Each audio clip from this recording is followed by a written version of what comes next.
भक्तगणों, आज आपको महाभारत में अंगराज का वध, सहदेव के द्वारा दुशासन की तथा कर्ण के द्वारा नकुल की पराजय तथा कर्ण द्वारा पंचालों का सहार, ये कथा आज महाभारत में सुनाऊंगा। आप इस ध्यान प्रश्न है और इस चैनल को लाइक करें, सब्सक्राइब जरूर करें। सुनिए।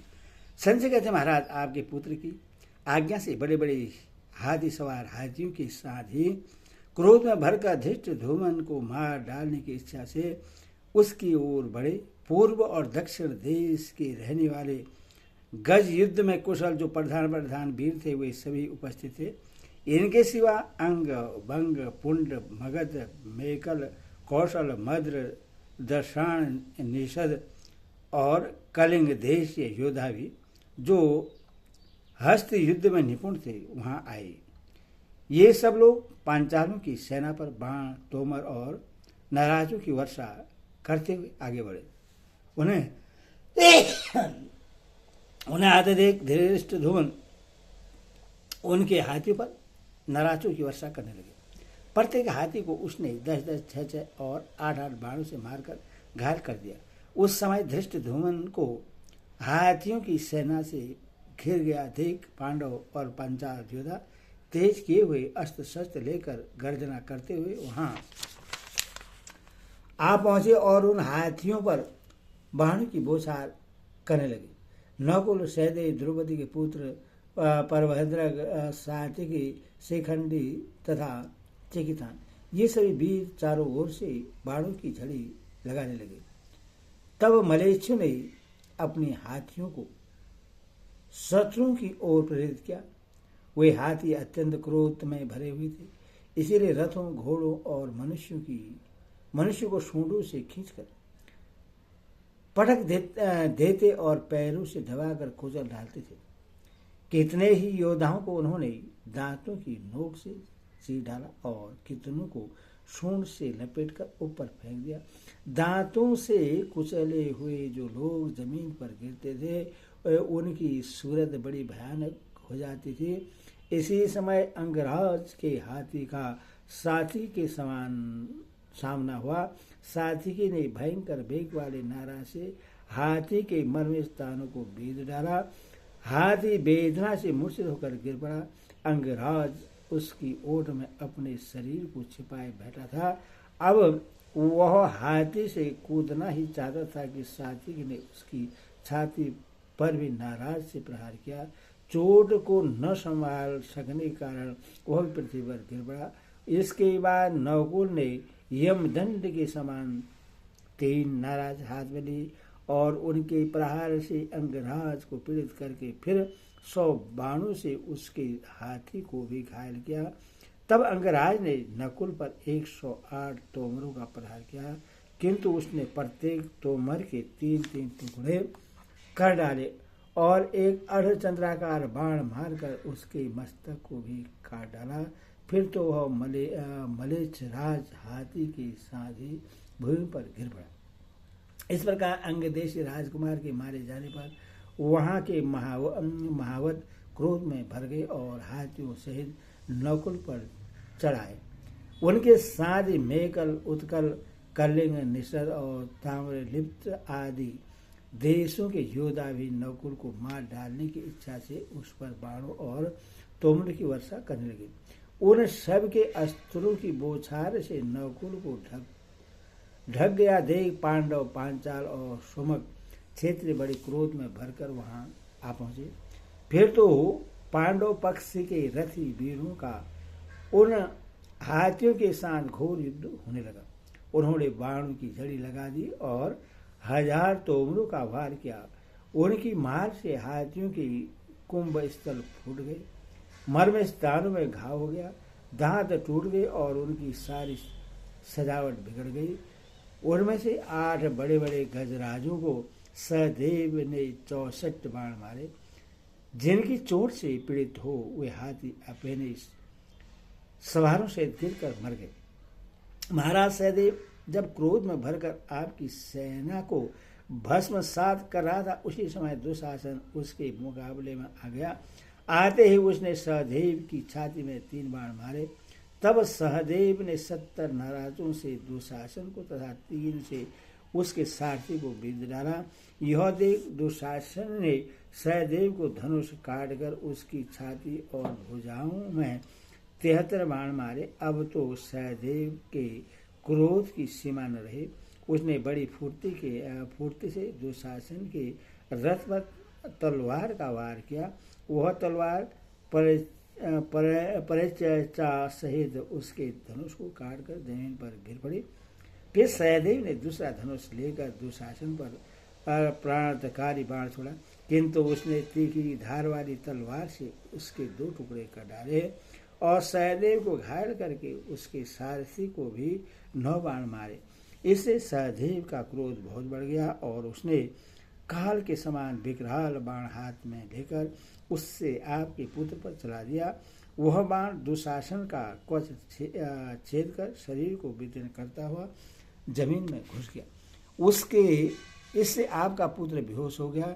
यह देख सारथी तीखे बाणों की मार सहता हुआ अपने रथ को रणभूमि से दूर हटा ले गया। इस प्रकार दुशासन को परास्त करके सहदेव ने दुर्योधन की सेना पर दृष्टि डाली और उसका सब ओर से सहार आरंभ कर दिया। दूसरी ओर नकुल भी कौरव सेना को पीछे ही भगा रहा था। यह देख कर्ण क्रोध में भरा हुआ वहां आया और नकुल को रोककर सामना करने लगा। उसने नकुल का धनुष काटकर उससे 30 बाणों से घायल किया। तब नकुल ने भी दूसरा धनुष लेकर कर्ण को 70 और उसके सारथी को भी 3 बाण मारे। फिर एक शूरपद्र से कर्ण के धनुष को काटकर उस पर 300 बाणों का प्रहार किया। नकुल के द्वारा कर्ण को इस तरह पीड़ित होते देख सभी रथियों को बड़ा आश्चर्य हुआ। देवता भी अत्यंत विस्मित हो गए।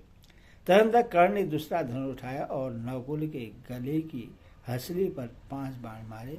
तब नकुल ने भी 7 बाणों से कर्ण को भेद कर उसके धनुष का एक किनारा काट डाला। कर्ण ने पुनः दूसरा धनुष लिया और नकुल के चारों ओर की दिशाएं बाणों से आच्छादित कर दी, किंतु महारथी नकुल ने कर्ण के छोड़े हुए उन सभी बाणों को काट डाला। उस समय सायक समूह से भरा हुआ आकाश ऐसा जान पड़ता था मानो उसमें टिड्डियां सा रही हो।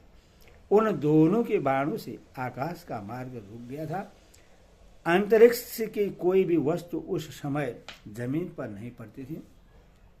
उन दोनों महारथियों के दिव्य बाणों से जब दोनों ओर की सेनाएं नष्ट होने लगी तो सभी योद्धा उनके बाणों के गिरने के स्थान से दूर हट गए और दर्शकों की भांति खड़े होकर तमाशा देखने लगे। जब सब लोग वहां से दूर हो गए तो वे दोनों महारथी परस्पर बाणों की बौछार से एक दूसरे को चोट पहुंचाने लगे। कर्ण ने हंसते हंसते उस युद्ध में बाणों का जाल सा फैला दिया। उसने सैकड़ों और हजारों बाणों का प्रहार किया। जैसे बादलों की घटा घिर आने पर उसकी छाया से अंधकार सा हो जाता है, वैसे कर्ण के बाणों से अंधेरा सा छा गया। इसके बाद कर्ण ने नकुल का धनुष काट दिया और मुस्कुराते हुए उसके सारथी को भी रथ से मार गिराया। फिर तेज किए हुए 4 बाणों से उसके चारों घोड़ों को तुरंत यमलोक भेज दिया। तत्पश्चात अपने बाणों की मार से उसने नकुल के दिव्य रथ के तिल के समान टुकड़े करके उसकी धज्जियां उड़ा दी। पहियों के रक्षकों को मारकर ध्वजा, पताका, गदा, तलवार, ढाल तथा अन्य सामग्रियों को भी नष्ट कर दिया। रथ, घोड़े और कवच से रहित हो जाने पर नकुल ने एक भयानक परिघ उठाया, किंतु कर्ण ने तीखे बाणों से उनके भी टुकड़े टुकड़े कर डाले। उस समय उसकी इंद्रियां व्याकुल हो गई और वह सहसा रणभूमि छोड़कर भाग खड़ा हुआ।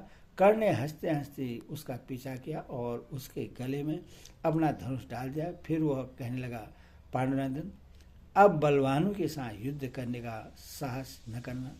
जो तुम्हारे समान हो उन्हीं से भिड़ने का हौसला करना चाहिए।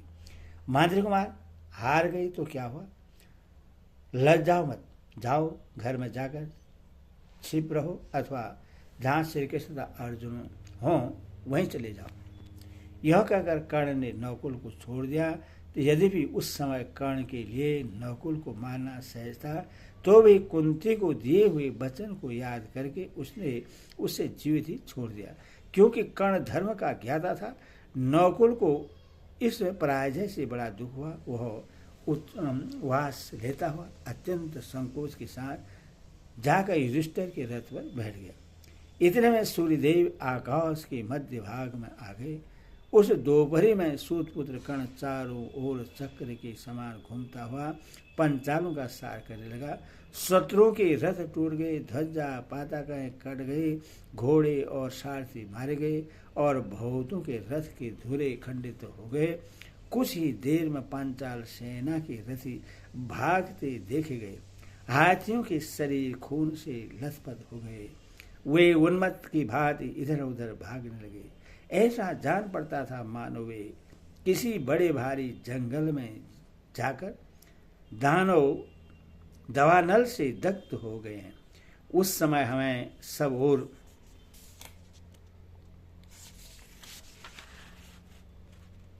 कर्ण के धनुष से छूटे हुए बाणों से कटे अनेकों सिर, भुजा और जंघाएं दिखाई देती थी। संग्राम भूमि में सर्जय वीरों पर कर्ण की बड़ी भीषण मार पड़ रही थी, तो भी पतंग जैसे अग्नि पर टूट पड़ते हैं, उसी प्रकार वे कर्ण की ओर ही बढ़ते जा रहे थे। महारथी कर्ण जहां तहां पांडव सेनाओं को भस्म कर रहा था, अथवा क्षेत्रीय लोग उससे प्रलयकालीन अग्नि के समान समझकर उसके आगे भागने लगे। पंचाल वीरों से भी जो योद्धा मरने से बचे थे, वे सब मैदान छोड़कर भाग गए। हरि ओम तत्सत। हरि ओम।